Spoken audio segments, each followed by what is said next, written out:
Bienvenidos y bienvenidas a su programa Freedom en su segunda entrega. Conoceréis la verdad y la verdad os hará libres. Hoy estamos con el tema: ¿tuvo María más hijos o tuvo Jesús más hermanos? Vamos a la respuesta. No tuvo ni más hijos ni más hermanos. Ok, van a ver de que yo olvido la vista un poquito, porque es que estoy leyendo el tema desde la computadora, desde lo que yo escribí, porque el tema es algo extenso y necesitaba escribirlo para luego irlo leyendo. Así que vamos de una vez con la respuesta. En la Biblia leemos que los habitantes de Nazaret, hablando de Jesús, decían: este es hijo del carpintero y su madre es María. Es hermano de Santiago, José, Simón y Judas. Y sus hermanas también viven aquí entre nosotros. Eso está escrito en Mateo 13, 55 y 56. En otra parte de la Biblia leemos: un día Jesús estaba predicando y los que estaban sentados alrededor de él dijeron: tu madre y tus hermanos están afuera y te buscan. Eso está escrito en Marcos 3:32. De estas citas bíblicas se han agarrado muchos para decir que Jesús tuvo más hermanos. Estas son las dos citas bases que la gente está utilizando para decir que Jesús tuvo más hermanos o María más hijos, pero no es cierto. Vamos a ver esto. Nosotros nacemos en una condición de pecado debido a Adán y Eva. Lo vemos en Génesis 3, 6 y 7, Romanos 5 y 12. David lo describió de esta manera también: en maldad he sido formado y en pecado me concibió mi madre. Eso está escrito en el Salmo 51, 5. Esto implica que aún en el vientre somos culpables, venimos con pecado, Pero Jesús es un ser sin pecado alguno. Él es hijo de Dios. Jesús es un ser perfecto. En Colosenses 2, 9 dice: porque en él habita corporalmente toda la plenitud de la deidad. O sea, están hablando de Jesús. En Jesús habita toda la plenitud, toda la deidad de Dios mismo, porque es Dios hecho hombre, es Dios hijo. ¿Entiendes? O sea, en Jesús habitaba completamente el Padre, porque Él es uno con el Padre. Si esto es así, María fue elegida por su santidad. Su vientre se convertiría en ese lugar santísimo donde habitaría la presencia de Dios. Quiero que vayamos un momento al libro de Levítico. Recuerden entonces, en María habitaría la presencia completa de Dios, porque en Jesús estaba la plenitud de Dios. Ok, entonces vamos un momento a Levítico 16, 15 y 16. Dice: después degollará al macho cabrío en expiación por el pecado del pueblo, y llevará la sangre detrás del velo adentro, y hará de la sangre como hizo con la sangre del becerro, y la esparcirá sobre el propiciatorio y delante del propiciatorio. Así purificará el santuario a causa de las impurezas de los hijos de Israel, de sus rebeliones y todos sus pecados.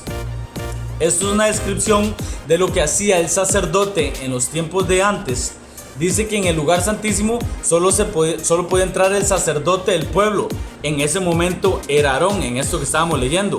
Una vez al año él podía entrar para presentar el holocausto o sacrificio por el perdón de los pecados y los del pueblo. Al lugar santísimo se entraba con respeto y con cierto tipo de vestiduras. Inclusive Dios decía qué tipo de vestiduras se usaban para que se pudiese entrar. Eran designadas por Dios, ya que no podía ir a su presencia algo impuro. Si es así, es más, ese sacerdote que entraba ahí, si entraba en pecado, él podía morir adentro. Entonces inclusive se le amarraba así como una cuerda en el pie, y si él caía, o sea, si él moría, entonces se le alaba de la cuerda, ya que nadie podía entrar al lugar santísimo. Era prohibido porque podía morir. Si es así, entonces el vientre de María llegó a convertirse en ese lugar santísimo donde habitó la plenitud de Dios, y por ende ahí no podía haber un ser que de nacimiento viniese con pecado, porque vemos, como le digo, que en el lugar santísimo tenía que entrar alguien sin pecado. O sea, primero debía ofrecer un montón de cosas, purificarse a sí mismo, hasta sus vestiduras debían ser purificadas, y era Dios el que decía qué tipo de vestidura era con la que se entraba en ese lugar santísimo.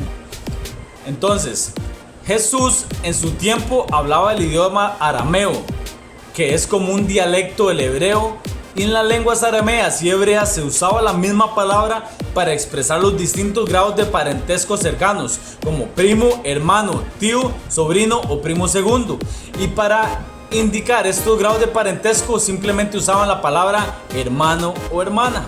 Ok, por ejemplo, Abraham llama hermano a su sobrino Lot. Lo vemos en Génesis 13:8, en Génesis 14 y 16. Labán también le llama hermano a su sobrino Jacob. Lo vemos en Génesis 29:15.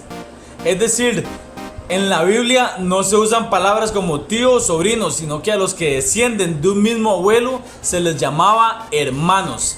Ahora bien, para evitar confusiones, la Biblia usa varios modismos. Por ejemplo, si se trataba de hermanos verdaderos, hijos de una misma madre, se usaba la expresión tu madre y los hijos de tu madre. Esta era la única manera correcta de expresarse. En Mateo 16:17 se usa la expresión Simón, hijo de Jonás, para decir que el papá de Simón es Jonás. Así, esos son los modismos que se utilizan en el lenguaje expresado en la Biblia. En el Evangelio de Lucas leemos que Jesús subió a Jerusalén junto con María y José. El niño Jesús tenía ya 12 años. Este relato no menciona ningún hermano Jesús en sentido estricto, así que el texto nos hace entender que Jesús es el hijo único de María. De estos 4 hermanos de Jesús arriba mencionados, 2 eran apóstoles, ¿verdad? De los supuestos hermanos de Jesús, 2 eran apóstoles. Santiago, el hermano del Señor, según Gálatas 1:19, es el apóstol Santiago, el menor. Marcos 15:40.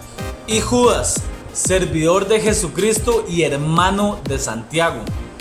La madre del apóstol Santiago, el menor, se llamaba María, y esta María, madre de Santiago y José, estaba junto a la cruz de Jesús en Marcos 15:40 y era hermana de María, la madre de Jesús, según Juan 19:25. Por ende, era la tía de Jesús. Es la que el evangelista llama María de Cleofás. Lo vemos en Juan 19:25. Comparando los textos bíblicos entre sí, está claro que ni Santiago ni los otros 3 nombrados hermanos de Jesús eran hijos de la Virgen María y José, sino primos hermanos. Otros dicen que la Biblia nombra a Jesús como el primogénito, o sea, el primer hijo de María, y eso es señal que María tuvo más hijos. El hecho de que Jesús sea el primer hijo no significa que la Virgen María tuviera más hijos después de Jesús. De ninguna manera quiere decir eso el Evangelio. Y dio a luz a su primer hijo, lo vemos en Lucas 2:7. Quiere decir que antes de nacer Jesús, la Virgen María no tenía otro hijo. O sea, no había nadie antes de Jesús. Y esto era muy importante para los judíos porque siendo Jesús el primogénito, o sea, el primer hijo, quedaba consagrado totalmente a Dios. En aquel momento los primogénitos eran los que se consagraban a Dios. Lo vemos en Éxodo 13:2. Y es que la ley del Señor mandaba que el primer hijo fuera consagrado u ofrecido totalmente a Dios.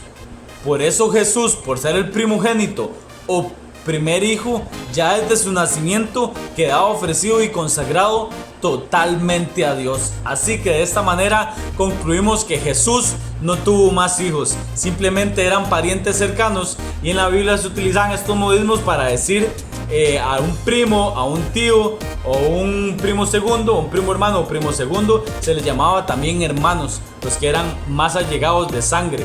Así que esta es la respuesta aquí en Freedom. Jesús no tuvo más hermanos, María no tuvo más hijos.